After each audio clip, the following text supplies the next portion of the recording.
Bonjour. Après l'hôpital en janvier, la ville aujourd'hui. Pour ces deuxièmes débats des contrepoints de la santé consacrés à l'élection présidentielle, nous nous intéresserons avec Pascal Morel et Renaud Degas. Bonjour Pascal, bonjour Renaud. À la médecine de ville au sens large, qui présente elle aussi de nombreuses difficultés, même si elle a su se mobiliser de manière exceptionnelle pendant la crise sanitaire. Ces difficultés pour les soins de proximité sont notables. Déserts médicaux qui vont continuer de progresser du fait de la baisse du nombre des médecins généralistes jusqu'à au moins 2026, répartition géographique très hétérogène des médecins, difficultés d'accès pour les soins spécialisés, remise en cause de la liberté d'installation des médecins, urgence renvoyée à l'hôpital, manque de coordination entre soignants pour faciliter le parcours de soins, désintérêt croissant pour l'exercice libéral, manque d'attractivité de certaines professions, rémunération très variable au sein d'une même profession, délégation de tâches insuffisante. Vous voyez que le dossier est chargé. Pour en débattre, comme à chaque fois pour ces débats, un professionnel, un expert et un politique. Jean-Paul Ortiz sera le professionnel, médecin spécialiste, néphrologue et surtout président de la CSMF, syndicat de médecins libéraux polycatégoriels, c'est-à-dire les généralistes comme les spécialistes. Dominique Polton sera l'experte, auteur en particulier avec Jean-Philippe Vincan de Santé, Liberté, faut-il choisir, petit livre passionnant et utile en ces temps troublés, je vous conseille de le lire. Et le politique sera une politique, Stéphanie Rist, députée LaREM, La République en marche du Loiret, et conseillère municipale d'Orléans, et aussi auteur d'une loi qui porte de fait son nom d'avril 2021 et qui vise tout simplement à améliorer le système de santé par la confiance et la simplification, rien que cela. La loi traite en particulier des moyens pour développer le service d'accès aux soins, le SAS, et les professions paramédicales. Merci mesdames et merci monsieur d'avoir accepté notre invitation. Ce débat a été enregistré mardi 8 février dans les conditions du direct et nous remercions bien évidemment nos partenaires, BVA, Groupe Pasteur Mutualité, Medtronic et Point Vision. Pascal Morel, première question. Merci Philippe, bonjour à toutes et à tous. Oui, la liste que Philippe nous cite n'est pas d'abord exhaustive, c'est une liste à la Prévert, mais visiblement à l'entendre et à l'écouter, il y a de vraies difficultés dans la médecine de proximité, dans la médecine de ville, dans la médecine libérale, dans la médecine de territoire. Alors, première question peut-être pour planter le décor, pour voir de quoi nous devons parler, le diagnostic. Docteur les uns et les autres, spécialistes de ces questions, quel est peut-être le point central ou quelques points centraux qu'il faudrait retenir sur la situation de la médecine, de la médecine libérale notamment. Alors on va peut-être commencer par vous, Jean-Paul Ortiz, président de la CSMF. Oui, merci de m'avoir invité à ces contrepoints de la santé. Je pense qu'aujourd'hui, la médecine de ville est en train de subir une crise absolument extraordinaire. Elle est en train de se déliter. On le voit avec des âges d'installation en médecine libérale extrêmement tardifs, 38 ans en moyenne. Et cela se traduit chez nos compatriotes, chez les patients, par des difficultés d'accès aux soins, avec les déserts médicaux dont on parle beaucoup, mais aussi les délais très élevés pour avoir un rendez-vous chez un médecin spécialiste. C'est le résultat de quoi? C'est le résultat d'abord, et il faut quand même commencer par ce qui est le plus évident, d'une démographie médicale qui est aujourd'hui en situation difficile, dégradée parce que le numerus clausus qui était descendu, je le rappelle quand même, 3500 étudiants seulement en deuxième année de médecine dans les années 90-95, puis une hausse progressive qui a été commencée par Jean-François Mattei dans les années 2000, et nous sommes maintenant à un peu plus de 10 000 étudiants en deuxième année. Ça veut dire que nous avons triplé le nombre d'étudiants en médecine, mais nous C'est une bonne chose. Je vous coupe, Jean-Paul Ortiz. C'est une bonne chose pour vous à ce stade de C'est votre indispensable pour le pays. C'est indispensable pour le pays. Pourquoi? On a beaucoup tardé, non? Nous avons On a beaucoup tardé. On a beaucoup tardé. On a beaucoup tardé parce qu'à l'époque, on a diminué le nombre de médecins en se disant il y a un déficit de la sécurité sociale, donc si on diminue le nombre de prescripteurs, ça ira mieux pour les comptes de la Sécu. Erreur funeste. Aujourd'hui, on le paie cher. Et ça veut dire qu'aujourd'hui, on a ces difficultés d'accès aux soins et on voit bien que la surcharge de travail des médecins libéraux, leur engagement sur le terrain n'est pas de nature à attirer les jeunes générations aujourd'hui. Et c'est vrai que la médecine libérale est en crise pour ces raisons-là, d'autant que le métier attire peu car il est considéré comme non valorisé à la hauteur de l'engagement professionnel. Jean-Paul Ortiz, ok. Je vous coupe pour avoir le diagnostic rapide, mais nous reviendrons sur tous ces points. Un problème d'attractivité. Dominique Polton, votre peut-être première analyse sur les difficultés que nous essayons de comprendre de la médecine. Peut-être insister sur un deuxième point, outre la démographie effectivement globale et le fait qu'on va avoir une baisse vraiment de l'encadrement médical, d'ailleurs peut-être pas jusqu'à 2026 si on le rapporte à la population, notamment chez les généralistes, je pense qu'on est plutôt jusqu'à 2030, voire au-delà. Mais en dehors de cette baisse quantitative globale, il y a un deuxième phénomène quand même qui est tout à fait marquant. Quand vous regardez, c'est très frappant quand vous regardez les pyramides des âges des médecins il y a 10 ans et dans 10 ans. Parce qu'elles sont déjà connues en fait dans 10 ans, vous avez une bascule extraordinaire. C'est-à-dire qu'aujourd'hui, on a beaucoup d'hommes âgés, et dans 10 ans, enfin, il y a encore plus il y a 10 ans, mais dans 10 ans, si vous voulez, on a une nouvelle génération qui arrive, très féminine, et ça porte des conséquences très importantes. C'est-à-dire que dans les aspirations, par exemple, des jeunes médecins, il y a un point très fondamental et sur lequel on va sûrement revenir, quand vous interrogez sur les raisons d'installation, les 3/4 des jeunes médecins, des moins de 40 ans, disent que rejoindre une équipe ou créer une équipe, pour eux, c'est un facteur, c'est un critère pour l'installation, alors que c'est très faible chez les plus de 60 ans. Dominique donc il y Polton, a un changement des aspirations, c'est ça que je veux dire. Oui, nous sommes à distance, donc évidemment, c'est un petit peu plus difficile. Je vous coupe sur ce point. Il y a un jugement de valeur dans ce que vous dites ? Un jugement de valeur, non. Je pense qu'il faut quand même comprendre qu'on est aussi dans une population médicale qui change aujourd'hui, qui a des aspirations et qu'il faut aussi que le système s'adapte. Et alors, je pense que c'est pour le bien de la population également, pour ma part. Je vois que Jean-Paul Ortiz veut intervenir, mais allez-y. Oui, excusez-moi 30 secondes. Ce n'est pas un problème de féminisation.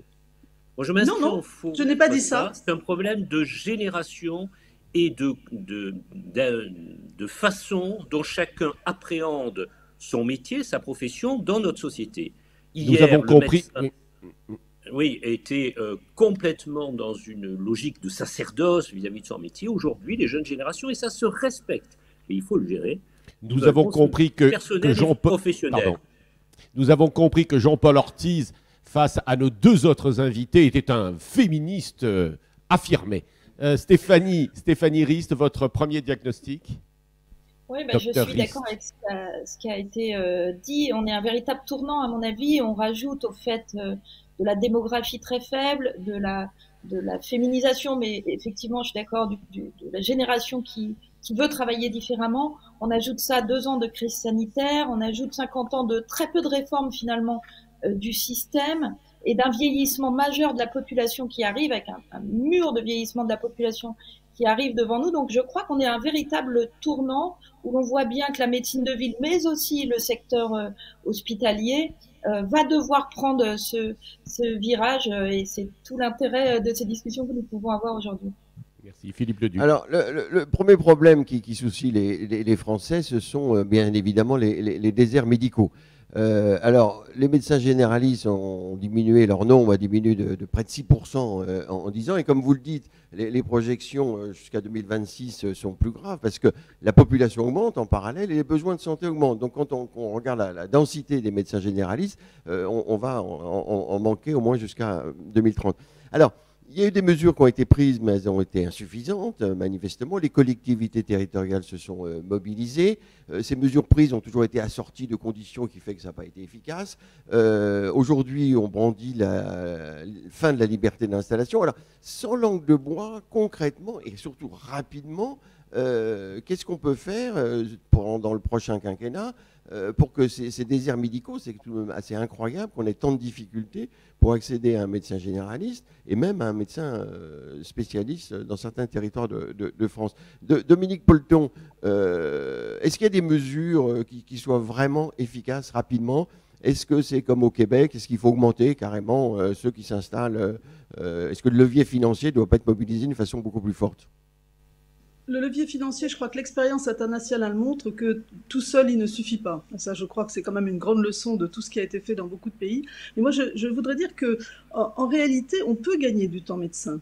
C'est parce qu'aussi, on est un pays, et c'est assez différent de l'organisation ailleurs, mais c'est un pays où quand même traditionnellement, les médecins ont travaillé de façon très isolée, sans personne autour d'eux, et on voit très bien aujourd'hui, avec le développement par exemple des formes d'exercice binôme médecin-infirmier, qui sont d'ailleurs facilitées par le fait qu'il y ait maintenant des assistants médicaux, même si bien sûr ce n'est pas le seul profil des assistants médicaux, mais vous voyez des témoignages de médecins qui disent « mais si j'avais su que je gagnerais autant de temps en m'organisant comme ça, je l'aurais fait il y a des décennies ». Et honnêtement, je crois que c'est très porteur. C'est globalement, si vous voulez, c'est la question d'un travail d'équipe. Je pense qu'aujourd'hui, on pourrait gagner beaucoup de temps de médecins. Et d'ailleurs, si vous voulez, quand vous rapportez la population au nombre de médecins, aujourd'hui, c'est vrai qu'on est en tension, il ne faut pas le nier, mais aujourd'hui, il y a des pays où on prend en charge plus de patients par médecin, mais c'est très simple, on les prend en charge parce qu'on est dans une équipe et que le travail est partagé différemment. Justement, Dominique Polton, on n'y arrive pas, parce que les assistants médicaux, mais je ne suis pas d'accord. Très progressivement. Oui, alors on peut dire qu'il faudrait accélérer, mais très honnêtement, on ne peut pas dire non plus que ça ne bouge pas les choses. Parce que si vous regardez les 10 dernières années, d'ailleurs les professionnels le disent eux-mêmes, ils disent ça n'a pas bougé pendant longtemps et maintenant ça bouge. Vous avez quand même eu beaucoup à la fois des réformes qui ont plutôt poussé vers l'organisation collective, qui ont fait la promotion effectivement des maisons de santé, des centres de santé, mais aussi justement des assistants médicaux, les IPA, bon tout ça sans doute pourrait aller plus vite, ça on peut certainement dire ça. Qu'est-ce qu'il faudrait pour accélérer ? Jean-Paul Ortiz, on a l'impression qu'il y a un certain frein des médecins libéraux sur les assistants médicaux, cette possibilité très facilitée par les pouvoirs publics que chaque médecin dispose d'un assistant médical, n'a pas été tellement publicité par les médecins. Comment concrètement, là vous avez fait des propositions, mais comment concrètement dans les 2 ans, et évidemment on posera la question à Stéphanie Rist, concrètement comment on peut réellement accélérer pour réduire les déserts médicaux en France ? Très concrètement, ce que dit Dominique est vrai, il faut absolument que l'environnement professionnel du médecin se renforce. Quand on compare l'Allemagne, où vous avez 3 professionnels et demi qui entourent le médecin par rapport à la France, où on est à moins d'un demi-temps plein autour du médecin en moyenne, quelle que soit la spécialité, on voit bien qu'il y a un problème. Il y a des spécialités où le médecin ne travaille pas seul, alors qu'en particulier en médecine générale, on est encore sur un modèle ancien et on voit que les assistants médicaux, qui sont une bonne solution, certes se mettent en place, mais à mon goût, mais surtout au goût de la population française, trop lentement pour dégager du temps médical et lutter contre cette dérive bureaucratique qui empoisonne notre médecin. Alors comment comment accélérer, Jean-Paul Ortiz ? Parce qu'on est d'accord, ça, tout le monde est d'accord, c'est bien.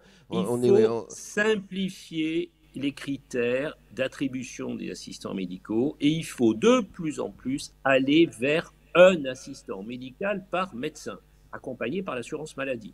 Et je crois que de ce point de vue-là, on a mis en place une mesure qui est intelligente, qui permet de résoudre et de dégager du temps médical, mais un peu comme d'habitude, on met en place une mesure qui reste un peu au milieu du gué. Quand vous avez un médecin surchargé de travail, on vous propose de prendre un assistant médical et on vous dit, mais attention, vous allez être obligé d'augmenter votre patientèle, le nombre de patients vus, le nombre de patients médecins traitants de 10, 15, 20, 30%. Comment voulez-vous que le médecin réagisse ?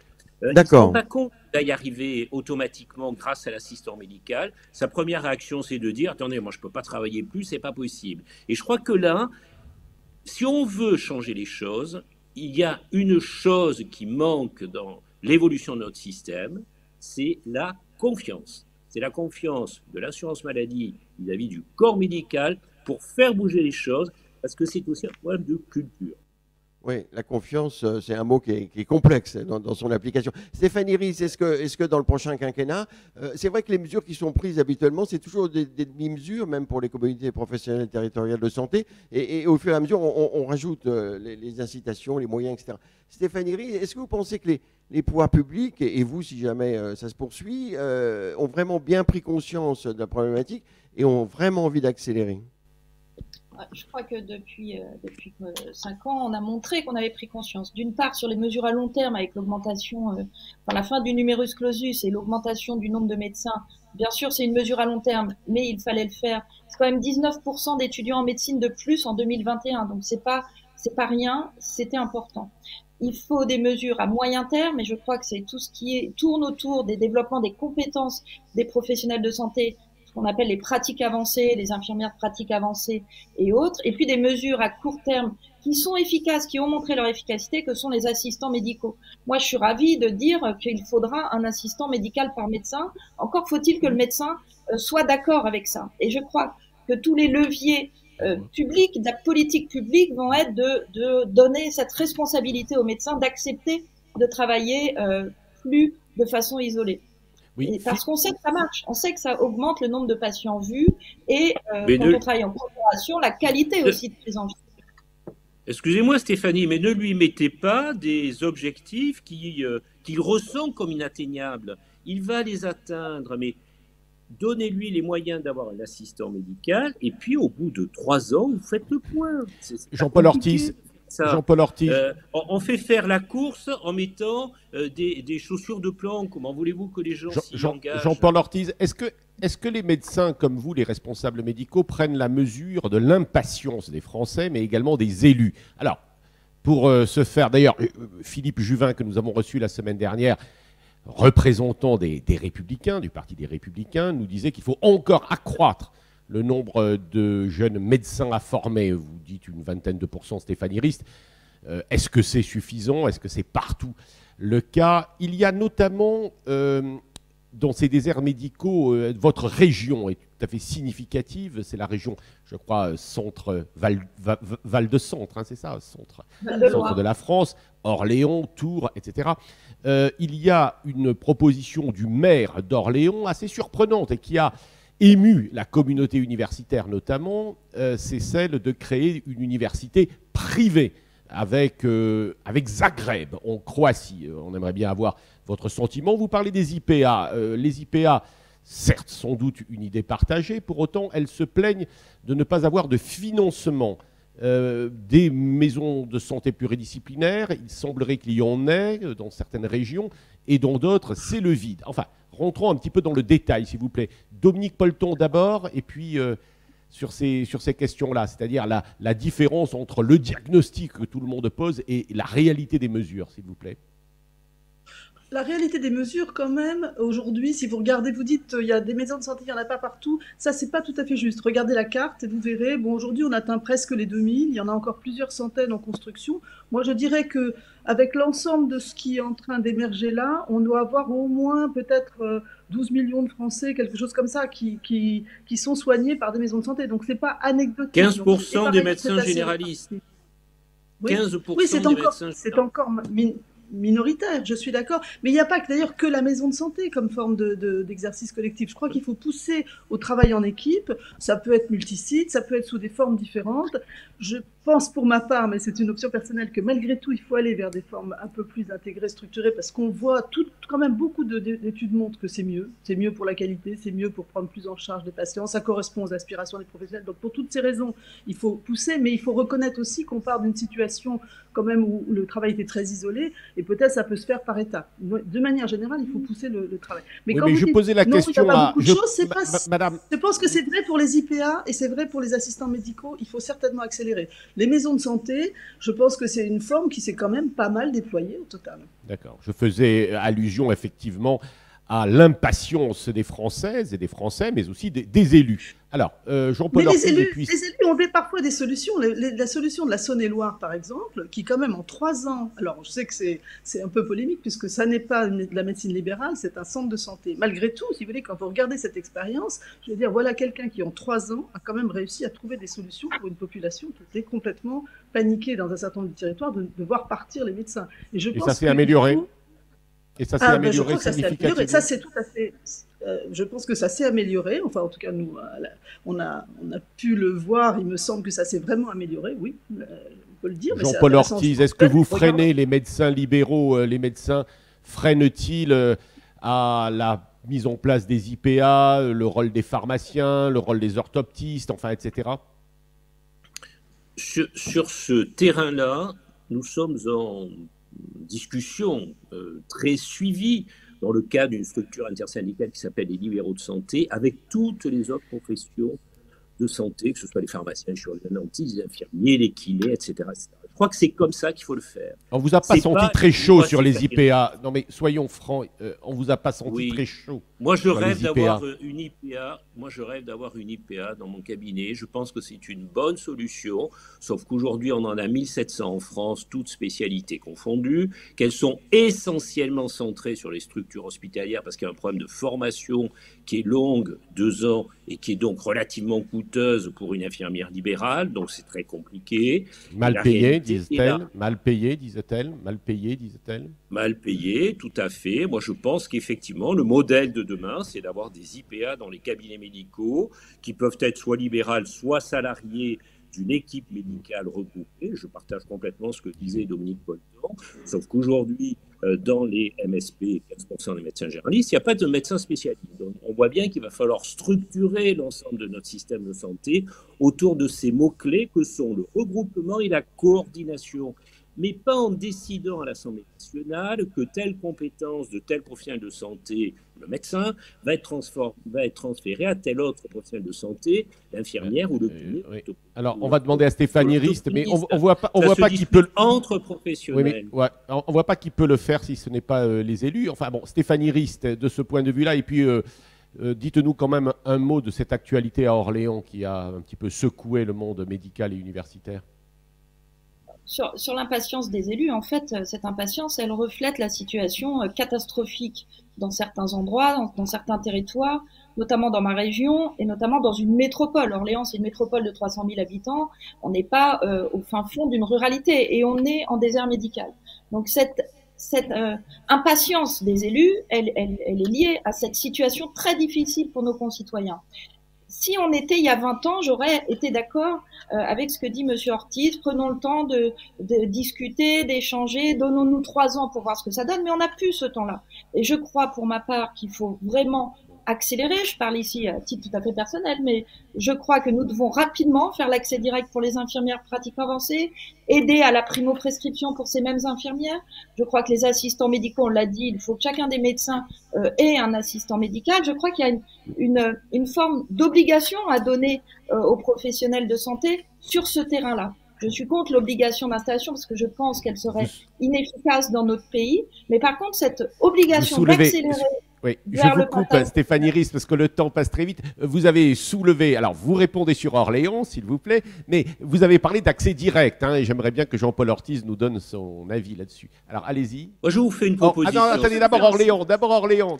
Alors oui, Stéphanie Rist, rapidement. Parce que sinon, on va oublier Orléans. Et quand même, depuis Jeanne d'Arc, ce serait difficile. Rapidement. Que ce soit les élus ou les professionnels sur notre territoire, on cherche des solutions qui parfois sortent du cadre, mais pour améliorer l'accès aux soins de nos concitoyens. Donc vous soutenez la proposition du maire, c'est compliqué les de Républicains, dire si ça, parce que je n'ai pas les détails du projet. En tout cas, vous n'avez pas lu la presse, Madame Rist, alors. Vous n'avez pas lu la presse. Nous, on connaît à peu près tout. Des études. Moi, si c'est une solution qui est efficace pour former des professionnels de santé, et étant donné que je passe mon temps à dire qu'il faut augmenter le nombre de professionnels formés dans notre pays... Donc on peut former des médecins à Zagreb à 8 000 € ou 10 000 €, c'est ça? C'est déjà le cas. C'est déjà le cas. Nous avons des étudiants français qui partent à la faculté de Zagreb se former en médecine. Donc c'est déjà le cas. On est dans une Europe qui pour moi est très chère et très importante, notamment sur les sujets de formation. Donc je ne vois pas pourquoi, par principe... Vous n'êtes pas contre Zagreb. Pascal, il faut qu'on avance parce qu'il y a d'autres sujets qui sont très importants. L'accès direct, donc vous allez répondre Dominique Polton et Jean-Paul Ortiz. Et puis je vais enchaîner très rapidement après, quand vous aurez répondu sur la coordination et sur le service d'accès aux soins et les CPTS, ces 2 programmes qui ont été développés pendant le quinquennat. Est-ce qu'on peut avancer plus vite? Alors Dominique Polton sur l'accès direct, Jean-Paul Ortiz aussi, très rapidement. Moi, je voulais dire qu'il faut faire attention sur les solutions court terme, long terme. Parce qu'aujourd'hui, on a une urgence qui est d'arriver à effectivement à ce que toute la population ait accès aux soins partout. Et on a aussi un projet de long terme qui est d'essayer de structurer la médecine de ville, mais les soins de proximité plus globalement, et les soins spécialisés aussi, qui en font partie, hein, l'accès aux soins spécialisés, de façon à ce que ça soit... que ça rende une gamme de services plus importante, que ça soit une plus haute qualité des soins, etc. Parce qu'on voit qu'aujourd'hui, on a des insuffisances. On a ces 2 objectifs, il faut les poursuivre simultanément. Il faut faire attention à essayer de faire des choses qui ne sont pas contradictoires. Moi, je pense qu'il y a un sujet quand même avec l'accès direct, c'est, même si, pourquoi pas, hein, je veux dire, mais c'est qu'il faut le penser quand même toujours dans la perspective d'équipe. Sinon, on recrée des silos, les uns à côté des autres, et on a plein de professionnels qui travaillent isolément, qui se concurrencent, etc. Je pense que ça a du sens, pourquoi pas, et d'ailleurs peut-être que les équipes peuvent s'organiser pour voir qui fait quoi. Ça a du sens dans une équipe de soins. Ça, c'est ma première chose. Je dis la deuxième, excusez-moi, ça va être très rapide. Sur la démographie médicale, je sais que c'est inaudible ce que je vais dire, mais vous savez, moi, j'ai vécu les années 90 où tout le monde, et quand on parlait tout à l'heure, Jean-Paul parlait de cette responsabilité collective, elle est très collective, parce que ce soit les syndicats, tout le monde disait à l'époque qu'on a trop de médecins, on est d'accord. Ils étaient en super concurrence, et aujourd'hui on dit il faut former, il faut former, il faut former. Mais les gens qu'on met dans les tuyaux de la formation aujourd'hui, ils sortent dans 10 ans, et il faudra faire quand même à un moment donné de la prospective de long terme pour voir quand les choses vont se retourner, parce que je pense que, parce que souvenez-vous, en 99, la Cour des comptes disait on a énormément trop de médecins, et en 2000, on a dit ah mais non, finalement on a des déserts médicaux. Donc je veux dire, il faut essayer d'anticiper plus loin que la période qu'on va venir, qui est une période très tendue, où on a l'impression que plus on en forme, mieux c'est, mais c'est pas forcément vrai. Oui, mais on est dans une démographie mondiale trop faible en médecins, une démographie européenne. On peut imaginer que notre médecine s'exportera à travers nos professionnels. Tout à fait, c'est tout à fait, oui, tout à fait. Alors, je voudrais qu'on discute de deux choses qui ont été développées pendant 5 ans. C'est les communautés professionnelles territoriales de santé qui devraient permettre la coordination des soins, l'intégration de tous les professionnels de santé de ville sur un projet, la prévention, les soins non programmés, et puis le service, on va grouper les deux, le service d'accès aux soins, le SAS. Est-ce que pour vous, c'est des bonnes solutions? On a l'impression que les médecins, les CPTS, ça fait quand même depuis la loi 2016, ça fait plus de 5 ans donc, qu'ils sont mis en place. Il y a que 25% de la population qui sont concernés. Il y en a à peu près moins de 200 CPTS qui sont opérationnels. On a l'impression que tout ça prend du temps. Alors, CPTS, service d'accès aux soins, est-ce que c'est ce qu'il faut poursuivre? Est-ce que les médecins ont du mal à rentrer dans cette logique d'organisation, de coordination ou pas? Alors, Jean-Paul Ortiz, Dominique Polton et Stéphanie Rist. Assez rapidement, parce que on a d'autres sujets encore abordés. Moi, j'aurais répondre sur l'accès direct. Je fais une proposition claire, courte. Organisons une conférence de consensus entre toutes les professions de santé qui sont aujourd'hui représentées via leurs syndicats représentatifs. On se donne 6 mois et on réfléchit comment on structure les parcours autour du maître mot qui est coordination. Le médecin doit rester au cœur de la prise en charge du patient. Il peut, dans le cadre d'une équipe, et je partage complètement ce que disait Dominique Polton, dans le cadre d'une équipe, il peut travailler et déléguer un certain nombre de tâches à d'autres professionnels de santé, dans le cadre d'une conférence de consensus, premièrement. Deuxièmement, au niveau du service d'accès aux soins, il est indispensable sur tout le pays. Et les médecins en sont parfaitement conscients. Ils sont prêts à s'y engager à condition qu'on y mette des moyens complémentaires et qu'ils soient valorisés pour cette nouvelle tâche qu'on leur demande d'accomplir. Ça n'est pas le cas. On a mis en place dans l'avenant 9 une façon de valoriser la participation au service d'accès aux soins qui n'est absolument pas satisfaisante. Il y a des expérimentations qui marchent bien. Regardons ce qui marche et tirons-en les conséquences. Aujourd'hui, un acte non programmé régulé par le service d'accès aux soins dans certaines régions, il est valorisé à plus 15 €. C'est même pas la mer à boire quand on donne 60 € à l'hôpital pour qu'il réoriente vers la médecine de ville. Faisons ça partout, ça marche pas. Les CPTS, oui, ce sont des modèles d'organisation et de coordination territoriaux qui sont extrêmement intéressants, sauf qu'aujourd'hui, c'est très orienté médecine générale, très peu médecine spécialisée. Donc, développons les CPTS, mais aussi les équipes de soins spécialisées avec le financement nécessaire, mais aussi les équipes de soins primaires. Bref, tous ces outils-là, il faut laisser l'initiative sur le terrain et aux professionnels de s'organiser et de les accompagner pour cela. Donc sur les CPTS, c'est vrai qu'à chaque fois, les moyens sont augmentés. Donc, on peut imaginer que sur le service d'accès aux soins, ça va être la même chose. Est-ce que ces deux outils sont bons pour structurer, pour améliorer la coordination, la qualité des soins, etc. Dominique Polton, très rapidement, et Stéphanie Rist, vous nous direz si vous êtes banco pour la conférence de consensus sur l'accès direct. Alors, Dominique Polton, rapidement. Moi, je crois qu'effectivement, il faut s'appuyer, c'est un peu ce que suggère Jean-Paul, il faut s'appuyer sur les dynamiques professionnelles, parce que dans un certain nombre de territoires, elles arrivent à faire des choses, et y compris sur la population. Mais il faut quand même reconnaître aussi, Jean-Paul, que ces dynamiques, elles n'existent pas partout, et qu'on ne peut pas laisser des populations là où elles n'existent pas, il faut aussi faire quelque chose. Et C'est un peu le sujet, moi je trouve, d'une politique qui dit laissez les professionnels s'organiser, ils vont y arriver. Je crois qu'il y a plein d'endroits où ils y arrivent et c'est des réalisations assez extraordinaires. D'ailleurs, je pense que quand c'est des professionnels qui prennent en charge, et on en a vu plusieurs exemples récemment dans un travail qu'on a fait, qui prennent en charge l'idée de dire j'ai une responsabilité sur ce territoire, je vais faire en sorte que ça marche, je vais essaimer dans ma maison de santé, va faire des antennes, etc. Et ben c'est le mieux, mais ça n'existe pas partout. Et je pense que malheureusement, il faut dans ce cas trouver d'autres solutions. Alors Stéphanie Rist, comment mobiliser tout le monde en fin de compte? Moi, je suis une région où 100% du territoire de ma région est couvert par des CPTS.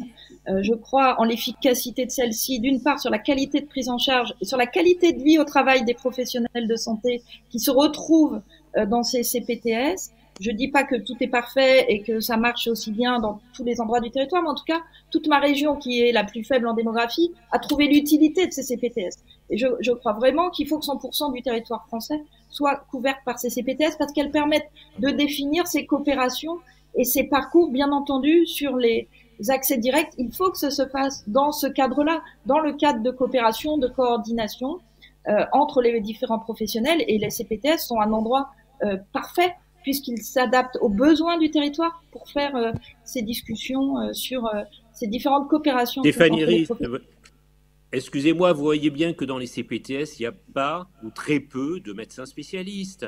Donc vous ne pouvez pas imposer un modèle unique pour tout et partout. Ça veut dire qu'il faut multiplier les outils. Il n'y a pas de solution unique. Il n'y a pas la mesure qui va nous permettre de résoudre le problème de l'accès aux soins partout. Stéphanie Rist, on écoute. Je pense que ça fait partie des outils. Il faut multiplier. Attendez, parlez pas en même temps. Attendez. Répondez, Stéphanie Rist. Je crois que dans les territoires où il y a peu de professionnels, ils sont dans les CPTS. Sur Orléans, sur ma circonscription, j'ai 3 CPTS. Dans les 3, on a les professionnels spécialistes qui sont dedans. Autres que médecine d'ailleurs aussi, les dentistes, les pharmaciens, on les retrouve dans ces CPTS. Donc, il faut vraiment pousser à cet exercice parce que c'est celui-là qui marche le mieux pour les patients et pour le parcours patient. Enfin, on arrêtera de parler des parcours patients et on passera à l'étape supplémentaire. Et d'ailleurs, les établissements hospitaliers sont aussi inclus dans nos CPTS. Et je crois que c'est un sujet aussi très important de mettre les établissements hospitaliers dans les CPTS. Pour tous les 3, si je faisais un petit effort de synthèse, est-ce que je pourrais dire que dans l'avenir, on aura des médecins libéraux qui ne refuseront pas de faire des urgences, qui ne refuseront plus de faire des urgences? Est-ce que l'on pourrait considérer que, effectivement, l'accès direct sera peut-être une solution trouvée par une conférence de consensus que nous recommande Jean-Paul Ortiz, et puis peut-être également qu'il y aura un mélange de médecins salariés et de médecins libéraux? C'est ça la médecine de demain, la médecine de proximité de demain, Jean-Paul Ortiz? La médecine de proximité de demain, ça serait une médecine forcément regroupée, ça c'est clair, forcément multi-sites, et nous n'en avons pas parlé, mais il est indispensable que demain, nous assumions cette responsabilité territoriale vis-à-vis de la population, à condition d'être plusieurs à l'assumer, à condition d'exercer dans plusieurs endroits, accompagnés par les collectivités locales. Et quand je vois que les collectivités locales salarient des médecins, moi, je pose le problème du modèle économique. Ça veut dire qu'effectivement, ça coûte de l'argent aux collectivités locales. Moi, je préférerais qu'elles accompagnent les médecins libéraux pour avoir un exercice multisite et en pluriprofessionnalité. Mais la pluriprofessionnalité, on pourra la développer dans des équipes sous la responsabilité du médecin qui coordonnera l'ensemble de l'équipe des professionnels non médecins. Au cas de la prise en charge du patient. Excusez-nous, on vous coupe parce que le temps passe. Peut-être Dominique Polton et Stéphanie Rist, un commentaire Peut-être Stéphanie Rist. Ouais, moi, je crois qu'il faut changer de paradigme et mettre en avant les soins de proximité et les soins de ville. Et ce changement de paradigme, il s'associe à des discussions de financement. On n'a pas abordé le sujet des rémunérations, mais du financement du système. Et je crois qu'il ne faut pas séparer la ville de l'hôpital, faire une bascule vers la ville comme les soins premiers, donc effectivement des échanges sur les rémunérations, mais aussi sur les responsabilités, ça je l'ai un petit peu dit, territoriales et populationnelles qui vont avec. Dominique Polton. Attendez, Stéphanie Rist, juste sur les rémunérations, concrètement, qu'est-ce qu'il faut faire? Qu'est-ce que vous proposez sur le financement? Je pense qu'à partir du moment où il y a des infirmières de pratique avancée avec accès direct, par exemple, pour rentrer très concrètement dans le sujet, les généralistes vont faire un travail différent et vont devoir avoir des consultations qui vont être réaugmentées. Mais ça voudra dire aussi qu'ils accepteront d'être en coopération, d'avoir une responsabilité multisite, territoriale. Voilà, c'est vraiment... Enfin, en fait, il faut redéfinir les missions de chacun dans le système, mais de l'hôpital aussi, de la place de l'hôpital. Est-ce qu'il faut laisser autant de lits dans les hôpitaux, contrairement à ce qui peut être politiquement correct? Je parle à titre tout à fait personnel, mais je pense qu'on a trop de lits d'hospitalisation, qu'il faut les diminuer pour pouvoir mieux rémunérer les équipes. Enfin bref. Je vous souhaite beaucoup de courage de le dire dans l'élection présidentielle aux Français, ça, qu'on a trop de lits hospitaliers. J'ai dit que je parlais à titre personnel, mais je crois particulièrement que c'est ce qu'il faut faire pour faire ce changement de paradigme et rebasculer vers les soins de ville. Dominique Polto, sur ce changement de paradigme.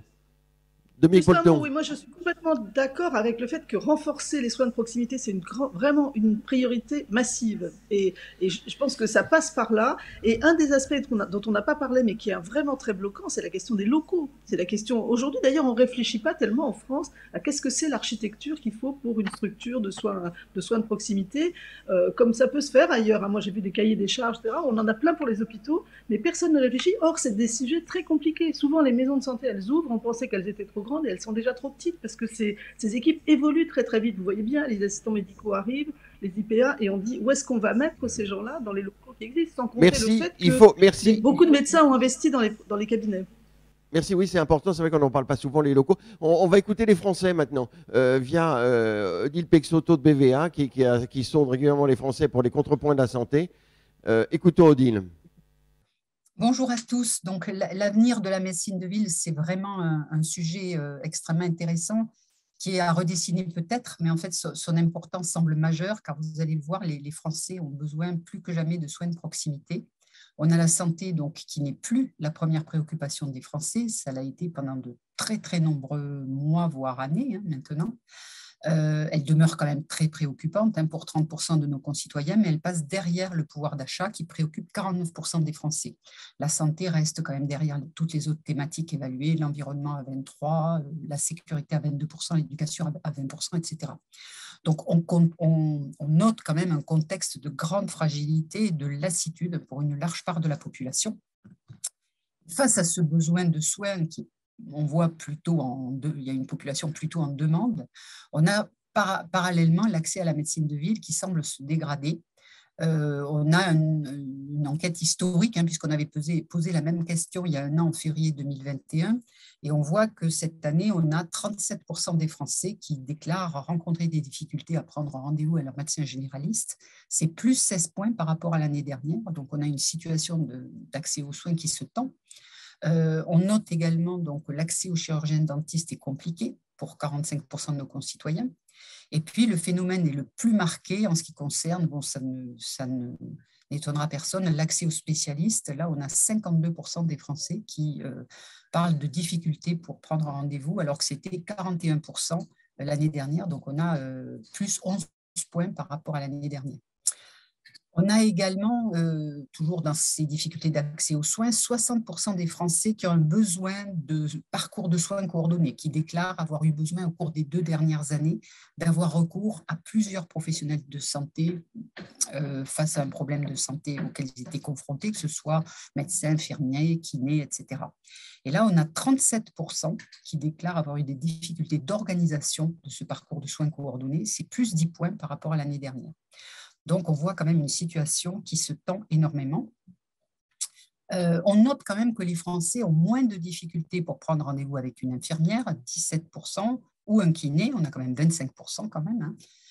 Donc, il y a quand même une piste qui s'ouvre là pour l'avenir de la médecine de ville, avec peut-être, pour certains problèmes de santé, des transferts de compétences à opérer et qui seraient à soutenir par une communication associée, pour que les Français aient plus le réflexe infirmière ou kiné selon les problèmes auxquels ils sont confrontés, quand cela est pertinent, bien sûr. On a également les Français qui croient à 81%, avec même 30% de tout à fait d'accord, que les outils numériques On a là le lancement de l'espace numérique en santé qui va, je pense, arrive vraiment là au bon moment et avec le bon contenu. Il y a Doctolib qui est un véritable succès. Il y a beaucoup d'applis en santé. Donc, les Français pensent que ces outils, à 81%, sont des outils efficaces pour le système de santé. Donc, il y a une deuxième piste avec cette orthèse sanitaire que va devenir notre téléphone, qui va être finalement un véritable relais de santé pour aider les patients et les professionnels de santé. Et pour terminer, donc, dans ce contexte si difficile auquel sont confrontés à la fois les professionnels et les patients, comment évolue la relation entre eux? Heureusement, il y a quand même une résilience qui domine parce qu'il y a une majorité qui déclare que la crise n'a rien changé aux relations. 77%, ça n'a rien changé pour mes relations avec mon MG, 60% qui dit ça n'a rien changé avec mes relations avec le dentiste, 58% avec les médecins spécialistes. Par contre, on note quand même qu'on a une frange importante de la population qui atteste une dégradation donc, de cette relation. Une détérioration, donc on a 22% qui disent que ça s'est un petit peu dégradé avec les médecins spécialistes, 20% avec les chirurgiens dentistes, 18% avec le MG, 10% avec le kiné, 8% avec l'infirmière. Donc au total de tous ces professionnels de santé, ça fait 37% des Français qui déclarent une détérioration des relations avec au moins l'un de ces professionnels de santé, qui est à rapprocher d'un indicateur similaire qu'on avait évalué en février dernier, qui était à 24%. Donc on a plutôt une tendance à la dégradation des relations, ce qui constitue un point de vigilance sur le caractère quand même éminemment humain qu'est le soin et où la médecine de ville peut jouer un rôle majeur. Je vous remercie. Alors, commentaire rapide sur ce sondage, et puis après on abordera d'autres sujets comme la prévention ou justement les EHPAD. Petit tour de temps rapide, enfin ça confirme ce qu'on a dit jusqu'à présent. Stéphanie Rist. Oui, je crois que ce qui est intéressant, c'est de comprendre qu'il ne peut pas y avoir de parcours sans partage des données. Et j'ai très bon espoir avec mon espace santé qui est lancé là ce mois-ci, qu'enfin on arrive à un partage des données entre professionnels et qui donc permettent de structurer les parcours. Parce que c'est difficile d'envisager qu'il puisse y avoir des parcours très bien coordonnés si les professionnels ne peuvent pas se partager les données. Donc c'est une avancée importante que sort mon espace santé. On va en reparler aussi. Dominique Pont, alors, Dominique Polton. Moi, ce qui m'interroge un peu dans le sondage, autant les questions d'accès, bon, elles sont relativement attendues. Je suis un peu plus surprise par les dernières réflexions sur la dégradation des relations. Et j'avoue que moi, ça appellerait, alors là, c'est plutôt mon côté chercheur, mais un peu d'analyse plus approfondie et qualitative pour savoir de quoi on parle quand on parle d'une dégradation de la relation avec ses soignants en balayant l'ensemble des professionnels. Je ne vois pas très bien. Qu'est-ce que ça recouvre, voilà. Alors Jean-Paul Ortiz, est-ce qu'il y a un effet Covid sur la dégradation des relations soignants-soignés? Il est probable qu'il y ait un effet Covid, en particulier sur l'engagement fort de l'ensemble des médecins libéraux et des professionnels de santé libéraux sur la vaccination. Et on sait qu'il a fallu vaincre des réticences, il a fallu répondre aux interrogations, etc. Et l'affichage que nous avons tous partagé, très volontariste pour la vaccination, peut-être qu'on le paie un peu là. Mais moi, j'interprète aussi cet aspect dégradation sur la difficulté d'accès. Je crois que c'est une façon indirecte le problème de la difficulté d'accès. Je voudrais revenir sur le numérique. On n'en a pas du tout parlé tout à l'heure sur l'accès aux soins. Je crois que le numérique doit nous aider à faciliter l'accès aux soins, non pas comme solution miracle, mais dans un panel de solutions. Je parlais tout à l'heure de l'exercice multisite. On peut très bien imaginer des téléconsultations dans des zones plus difficiles, des villages avec le maire ou la Comcom qui met à disposition un local où les personnes viendraient faire une téléconsultation accompagnée par une infirmière libérale, par exemple, alors que le médecin se trouve à quelques kilomètres ou quelques dizaines de kilomètres. Voilà des solutions qui ne sont pas très coûteuses et qui permettraient notablement d'améliorer l'accès aux soins, y compris en ruralité. Oui, une affaire chasse l'autre. Après ce que vous évoquez, la période de la crise sanitaire, qui ne se termine pas, mais enfin, en tout cas, qui nous laisse un tout petit peu plus à respirer. il y a l'affaire maintenant du grand âge et l'affaire des EHPAD. Alors, première question, évidemment, qu'est-ce que cela vous inspire? Par ailleurs, de manière plus précise, quelles sont les fautes et la réalité? J'allais dire, quelle est la situation, quelle est l'analyse que vous faites peut-être de la situation que nous connaissons, politique, d'élection, et de la réalité de la situation sociale et sanitaire dans ces établissements?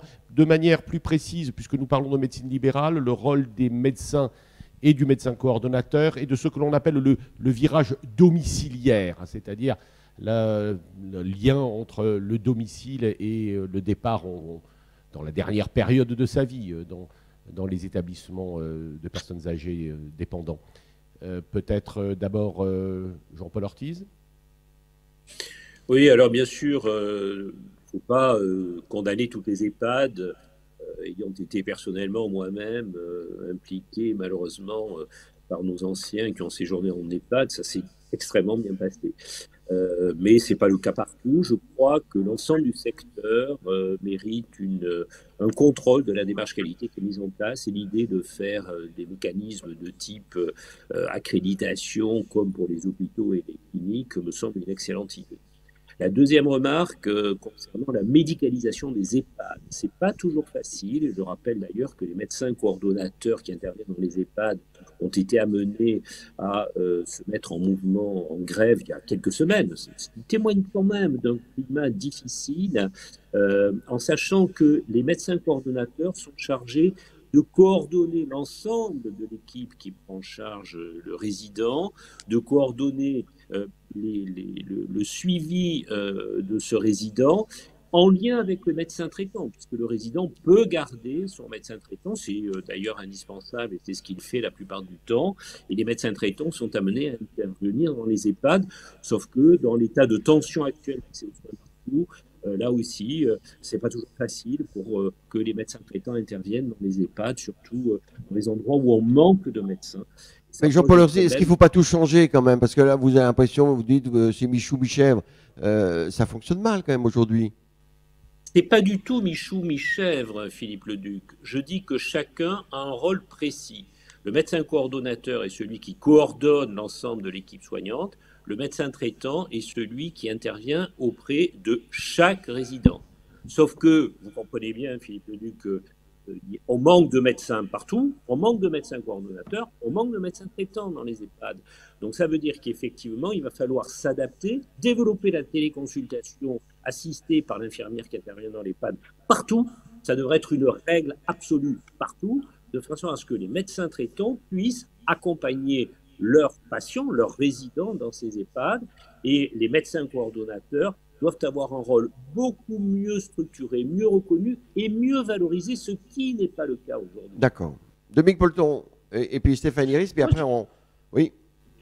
Je voulais dire, un peu comme ce que vient de dire Jean-Paul Ortiz, je pense que la présence médicale en EHPAD est un des domaines qui souffre beaucoup de la tension aujourd'hui globale sur les effectifs et la démographie médicale. D'ailleurs, pas seulement en EHPAD, mais au domicile aussi. Vous savez qu'on a quand même aujourd'hui un souci pour assurer des visites à domicile de médecins, et que la solution, effectivement, au moins dans les 10 ou 15 ans qui viennent, elle est, compte tenu de ce qu'on sait sur le contexte global de la démographie, elle est plutôt dans des solutions que vient de suggérer Jean-Paul, c'est-à-dire un peu des binômes médecin-infirmier avec une présence en EHPAD, ou une présence à domicile d'ailleurs, en téléconsultation avec le médecin, qui permettent d'assurer quand même ce suivi-là. Parce qu'aujourd'hui, ce suivi, honnêtement, dans un certain nombre d'EHPAD, les médecins eux-mêmes disent que plus personne n'y va, plus aucun médecin n'y va, et que les patients, les personnes qui sont hébergées peuvent faire parfois des AVC, etc., avec très peu de surveillance médicale. D'accord. Stéphanie Ries, tout ça nécessite des moyens, alors est-ce que les moyens seront là?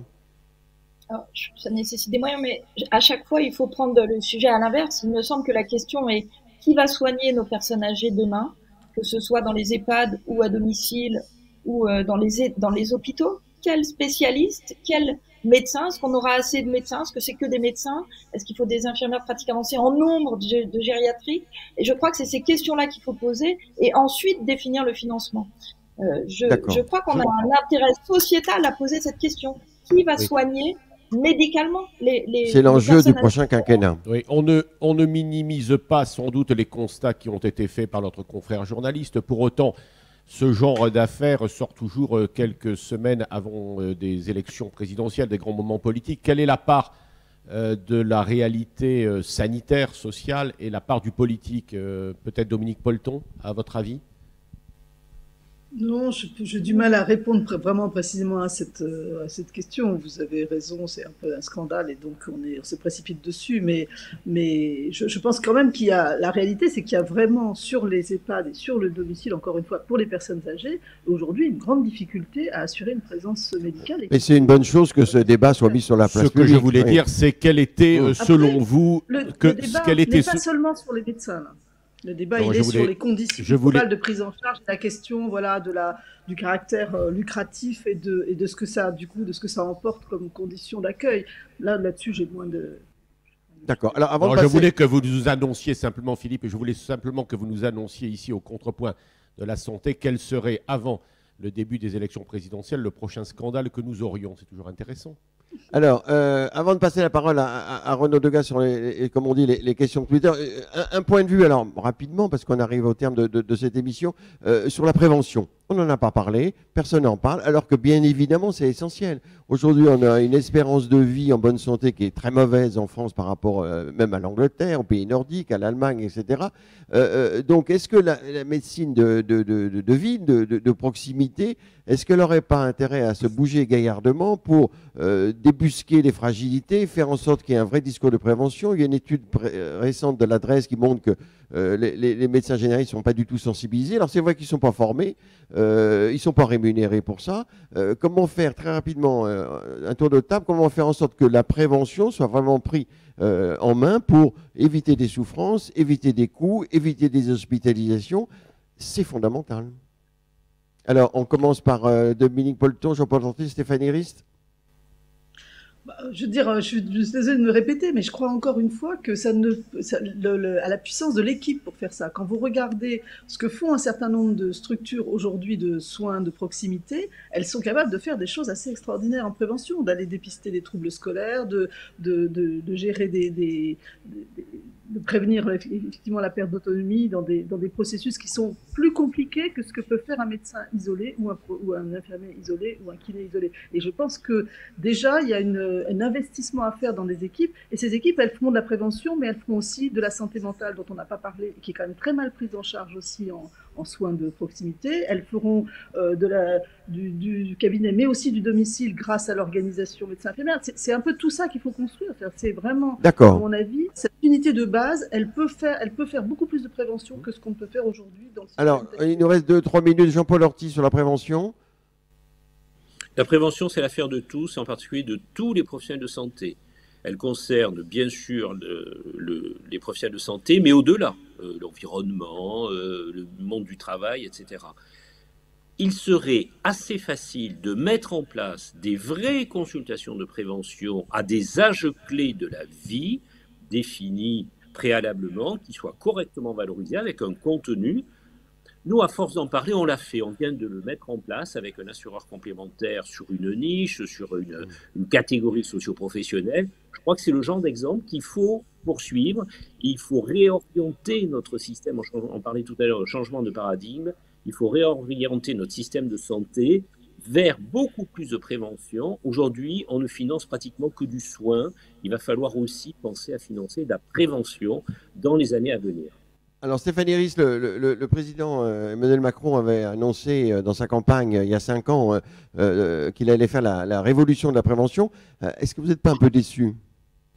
On a quand même fait des choses. Je pense à la politique sur le tabac avec une diminution de la consommation tabagique très importante. Moi, je crois qu'il faut là aussi inverser et un peu comme l'image de mon espace santé, mettre le patient au centre de sa prévention.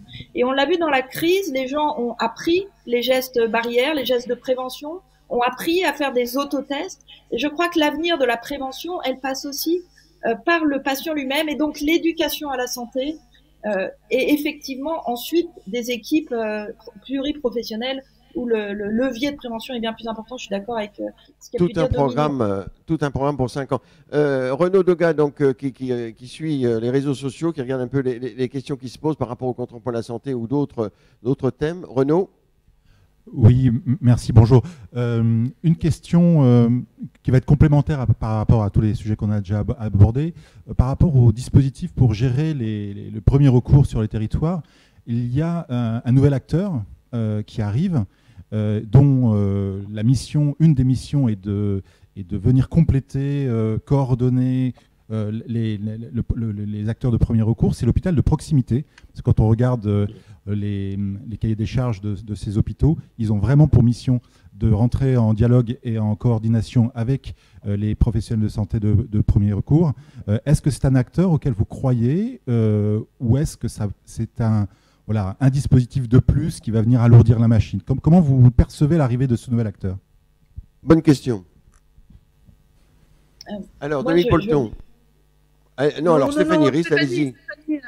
Oui, je veux bien répondre parce que je pense que c'est un acteur indispensable et que c'est une très belle avancée de Ma Santé 2022, les hôpitaux de proximité, même s'il faut aller plus loin, notamment travailler sur le financement des professionnels de ville pour venir travailler dans ces établissements. J'ai la chance d'avoir un hôpital sur ma circonscription qui vient d'être labellisé proximité. C'est un territoire où il reste des professionnels de ville, où depuis quelques mois, presque années maintenant, les professionnels travaillent ensemble à un projet ville-hôpital pour la prise en charge des malades sur ce territoire. Je crois beaucoup dans ces hôpitaux de proximité, à la condition de travailler encore là sur le financement des professionnels de ville pour qu'ils viennent s'impliquer. Vous savez que maintenant, les professionnels de ville viennent s'impliquer dans la gouvernance de ces établissements avec les professionnels de l'hôpital. Et je crois que c'est un chemin pour renforcer la médecine de proximité, ces établissements qui seront à la frontière entre la ville et l'hôpital. Mais là encore, ça démarre doucement. Il y en a 175 qui ont marqué un intérêt à devenir hôpital de proximité. Est-ce que c'est pas, Jean-Paul Ortiz, une difficulté quand même? Il ne faudrait pas accélérer là encore. Oui, moi je partage en partie ce que vient de dire Stéphanie Rist. Encore une belle idée, une jolie réforme qui reste au milieu, timide. Pourquoi? Parce qu'on parle de gouvernance. En fait, les professionnels de santé de ville ont une portion congrue dans la gouvernance des hôpitaux de proximité. Quant au financement, c'est extrêmement compliqué, pour ne pas dire quasi impossible.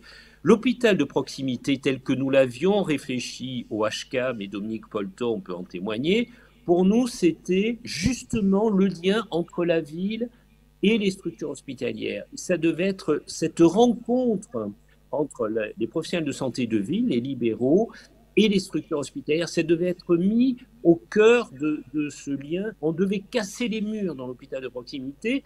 Or, on a mis l'hôpital de proximité à l'intérieur du GHT, c'est-à-dire sous la dépendance des structures hospitalières, et on n'a pas suffisamment ouvert à l'ensemble des professionnels de santé de ville. C'est vraiment dommage. Moi, j'ai l'impression que ça va faire un peu pchit, cette histoire, et nous le regrettons, parce qu'il faut vraiment aller beaucoup plus loin. Il faut le renforcer, oui. Dominique Polton, votre sentiment? Moi, effectivement, je suis d'accord avec c'est une belle idée.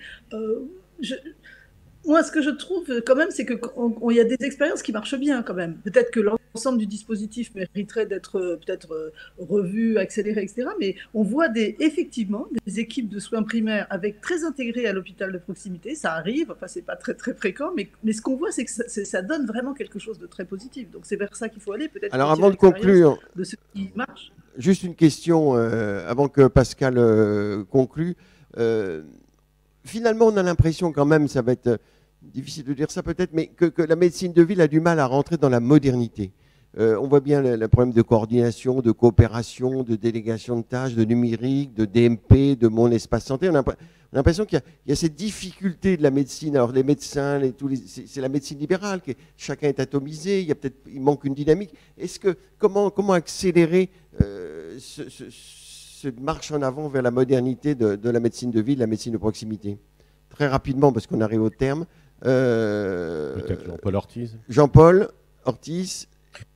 Alors, moi, je crois que, Philippe Leduc, je pense que les choses sont en marche, avancent doucement. On voudrait que ça aille plus loin, c'est vrai. Il faut simplifier les mécanismes administratifs. Quand vous regardez des avenants comme l'avenant pour les maisons de santé pluriprofessionnelles ou les avenants pour les CPTS, c'est d'une complexité sans nom. Je crois qu'il faut bien comprendre que les médecins libéraux aujourd'hui bougeront d'autant plus facilement qu'ils sont accompagnés par des mécanismes qui soient simples, qui peuvent s'approprier facilement. Et je pense que la médecine de ville est en train d'évoluer. Et puis, il faut casser les murs, il faut simplifier, il faut aller vers des exercices partagés, des exercices mixtes. Vous savez qu'à un moment donné, j'ai mis sur la table l'idée d'un statut unique du médecin, qu'il soit hospitalier ou libéral. Et je crois qu'il va falloir travailler avec des professionnels de santé pour faire Dominique Polton, un mot. Les acteurs de ce lien entre la ville et l'hôpital. D'accord. Dominique Polton, un mot très rapidement. Stéphanie Rist aussi. Et puis, je crois Pascal. que cet accompagnement est effectivement assez fondamental. On voit bien aujourd'hui, par exemple, que les jeunes, ils aimeraient travailler en maison de santé, mais les créer, c'est un énorme quand même challenge, en plus que de s'installer dans sa vie professionnelle. Donc il y a une question, mais la question, c'est quand même qui doit le faire. Et ça, voilà, c'est quelque chose auquel. Alors qui, en un mot, qui doit le faire? Ça peut être les URPS accompagnés par des chargés de mission dans le cadre d'un CEPOM en lien avec les ARS et les CPAS. Vous nous confirmez, Jean-Paul Ortiz? C'est les territoires qui doivent faire ça. Qui doit le faire, Stéphanie Rist? Qui doit le faire? Ce que je vois, c'est des professionnels de territoire qui rentrent dans la modernité et qui bougent. Enfin, ces dernières années, le métier de médecin, de professionnel est en train de bouger. Et je voudrais ici le dire, je crois que les médecins ont envie et ont cette envie de soigner les patients de leur territoire et donc s'engagent dans les coopérations, même si c'est difficile, on a l'impression que ça va doucement, mais en même temps, on voit des professionnels qui se mobilisent. Donc, je trouve qu'on va dans le bon chemin et qu'il faut quand même s'il faut accélérer. Vous avez le sentiment, les unes et vous, Jean-Paul Ortiz, que ces questions seront au centre du débat des présidentielles? Il le faut? Le problème de l'accès aux soins, indiscutablement. Vous aussi, Dominique Polton? Oui. D'accord. Et Stéphanie Rist, j'imagine, également? Je l'espère. D'accord. Nous avons une pensée émue, puisque vous avez beaucoup parlé des travaux du HCAM à Anne-Marie Broca, qui nous a quittés et à qui nous dédions cette émission. Je voudrais vous dire, cette émission, Philippe et Renaud, m'a rappelé cette phrase de Robert Louis Stevenson que j'aime beaucoup. Vous savez, tôt ou tard, le monde sort s'assied au banquet des conséquences. Et vous savez que Robert Louis Stevenson est l'auteur, certes, de L'île au trésor, également de Voyage d'un âne dans les Cévennes, sur un âne dans les Cévennes, mais surtout de Dr Jekyll et Mr Hyde. Voilà, nous remercions les équipes, Françoise Millet, Nathalie Rattel, Emmanuel T, la veille des acteurs de la santé, LDC Santé et Hortus. Merci à nos partenaires BVA, Groupe Pasteur Mutualité, Medtronic et Point Vision. Et à la prochaine fois. Merci à vous.